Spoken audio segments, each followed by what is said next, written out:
Lock down میں نرمی کا نتیجہ کورونا مزید خطرناک، وائرس کے پھیلاؤ میں تیزی، ملک میں پہلی بار ایک ہی روز ریکارڈ 78 اموات، جاں بحق افراد کی تعداد 1395 تک پہنچ گئی، 66,457 افراد متاثر، سندھ میں 26,113، پنجاب میں 25,104 مریض، خیبر پختونخوا میں 9,067 اور بلوچستان میں 4,087 کیس۔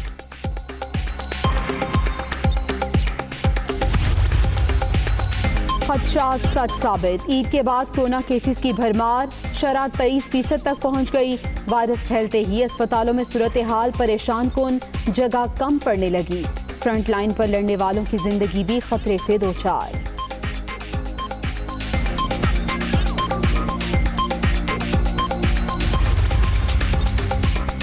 کورونا صورتحال کے پیش نظر اموات میں اضافے کا خدشہ، شہری رش والے مقامات پر ماسک کا استعمال لازمی کریں، ڈاکٹر ظفر مرزا کی تاکید، معید یوسف کا سمندر پار پاکستانیوں کے لیے جلد نئی پالیسی لانے کا اعلان، افغان شہریوں کو واپس جانے کی اجازت برقرار۔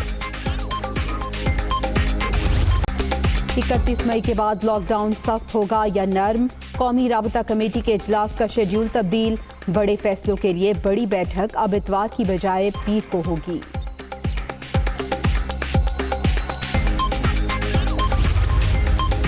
کورونا سے ایک دن میں 78 اموات پر اظہار تشویش، غیر دانشمندی اور ناقص پالیسیوں کی وجہ سے وبا تیزی سے پھیل رہی ہے، وفاق اور صوبے حالات کا سرنو جائزہ لے کر اقدامات کریں، شہباز شریف، مشترکہ مفادات کونسل کا اجلاس فوری بلانے کا مطالبہ۔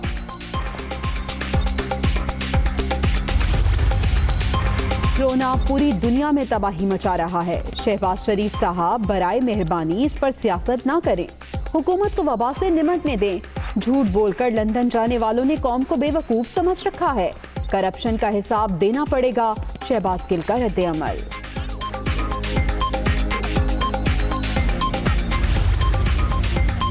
سندھ میں کورونا کے مزید 38 مریضوں کا انتقال، اموات بڑھنے پر دل افسردہ ہے، احتیاطی تدابیر پر عمل نہ کرنے کے باعث کیسز کی تعداد بڑھ رہی ہے، وزیر اعلیٰ مراد علی شاہ۔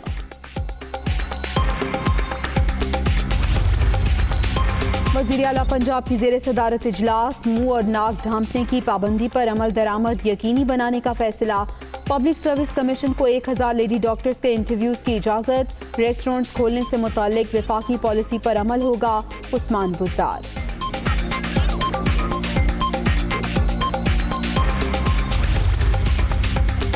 کورونا مریضوں کی معلومات فراہمی کے لیے ویب سائٹ بنا دی، ایپ میں ہر اسپتال میں دستیاب طبی سہولتوں کی تفصیل موجود ہوگی، صوبے میں وائرس سے متاثر افراد کی تعداد مسلسل بڑھ رہی ہے، اسپتالوں میں جگہ نہیں رہی، وزیر صحت پنجاب یاسمین راشد۔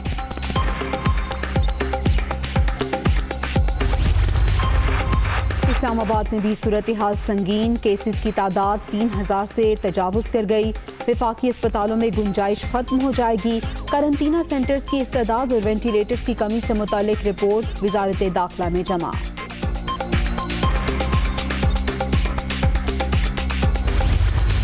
اس ڈاکے کے ذمہ دار عمران خان، عثمان بزدار، حفیظ شیخ اور اسد عمر ہیں، ان کا نام آپ کو اس کمیشن کی رپورٹ میں نہیں ملے گا۔ میں نے سبسڈی دی ہے چینی کی ایکسپورٹ پر، اگر پرچہ درج کرنا کسی نے پرچہ درج کرے، ایک مجھ پر کرے، ایک عمران خان پر کرے، جھاڑو حکومت پر ہی پھیرے گا، جو مجھے تو یہ نظر آتا ہے، اور یہ چینی کی وجہ سے پھیرے گا۔ عمران خان، حفیظ شیخ، اسد عمر اور عثمان بزدار چینی بحران کے ذمہ دار، شوگر مافیا کابینہ اور پی ٹی آئی کے اندر موجود، اسی سکینڈل کی وجہ سے حکومت کے خلاف جھاڑو پھرے گی، شوگر کمیشن رپورٹ نامکمل، ذمہ داروں کا تعین نہیں کیا گیا، شاہد خاقان عباسی کا اپنے اور وزیر اعظم کے خلاف مقدمہ درج کرنے کا مطالبہ۔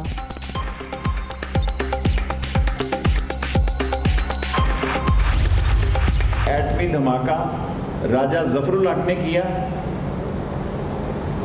شیخ رشید نے کیا اور گور ایوب نے کیا، نواز شریف صاحب سمیت تمام لوگ ایٹمی دھماکے کے مخالف تھے، ساری کابینہ ایٹمی دھماکے کی مخالف تھی سمیت نواز شریف صاحب کے۔ مجھے کسی کے خلاف یہ بات کرنی ضرورت نہیں تھی لیکن یہ میں اس لیے کر رہا ہوں کہ آئندہ آنے والی نسلوں کے نوجوانوں کو پتہ چلے۔ نواز شریف سمیت اس وقت کی کابینہ ایٹمی دھماکوں کی مخالفت میں تھی۔ راجہ ظفر الحق، گوہر ایوب اور میں نے دھماکے کیے، شیخ رشید کا دعویٰ۔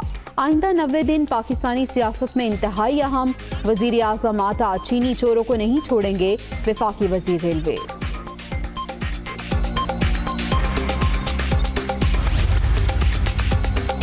شیخ رشید کا دعویٰ غلط، ایٹمی دھماکوں کا کریڈٹ نواز شریف کو جاتا ہے۔ نون لیگی قائد نے مخالفت کی، نہ ہی ان کی مرضی کے بغیر دھماکے ہو سکتے تھے۔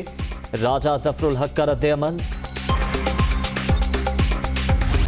ہم ان کو دھکا دے دے کے ایک وفاق کی پارٹی کو ہم صوبے تک لائیں، ابھی گلی کوچے تک کھڑا کر دیں گے۔ انہوں نے ہمارے کمیٹی کو مسترد کیا، ہم ان کی سیاست کو مسترد کرتے ہیں۔ ہم اس سانے کے اندر جو چیزیں کہہ رہے ہیں ان کی ہر بات کو کمپلیٹلی بائی فار ریجیکٹ کرتے ہیں۔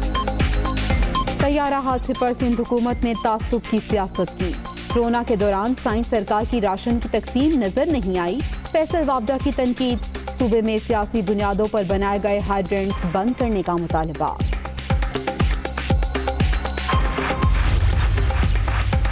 کراچی ٹرانسپورٹ اتحاد کا پیر سے گاڑیاں چلانے کا اعلان۔ وزیر اعلیٰ اور سندھ کے دیگر وزراء نے روزی سے محروم کیا۔ 1 جون سے سیٹ بائی سیٹ گاڑی چلائیں گے، صدر ارشاد بخاری۔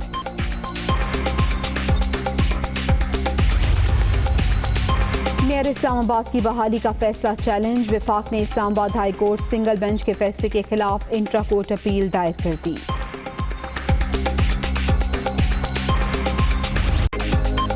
ٹڈی دل نے کھیت کے کھیت اجاڑ دیے، چاروں صوبوں کے درجنوں اضلاع بری طرح متاثر۔ جنوبی پنجاب میں آم کے باغات بھی اجڑ گئے۔ ٹڈی دل کے خاتمے کے لیے ہر ممکنہ اقدامات کر رہے ہیں۔ این ڈی ایم میں ہیلپ لائن کا بھی آغاز۔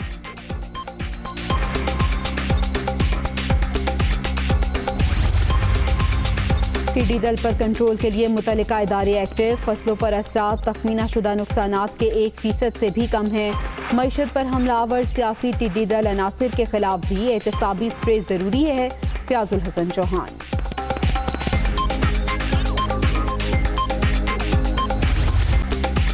ٹڈی دل پکڑو، پیسہ کماؤ، فصلیں بھی محفوظ بناؤ۔ پروٹین سے بھرپور ٹڈیاں پولٹری فیڈ کے لیے بہترین، کسان انہیں پکڑ کر آمدن بڑھا سکتے ہیں، معیشت کو فائدہ بھی پہنچا سکتے ہیں، ماہرین کا مشورہ۔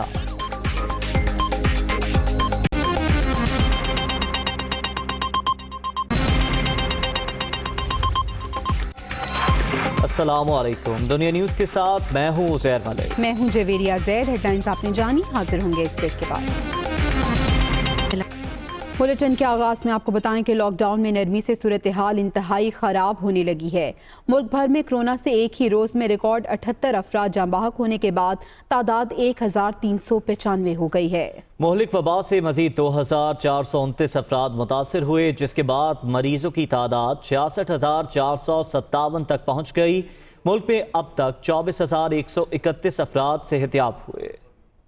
کورونا کا زور، پھیلاؤ مزید تیز ہو گیا، اموات بھی بڑھنے لگیں۔ National command and operation centre کے تازہ اعداد و شمار کے مطابق 24 گھنٹوں کے دوران ریکارڈ 78 افراد زندگی کی بازی ہار گئے، جس کے بعد جاں بحق افراد کی تعداد 1395 ہو گئی۔ ملک میں مزید 2429 افراد وائرس کا شکار ہوئے، جس سے تعداد 66,457 تک پہنچ گئی۔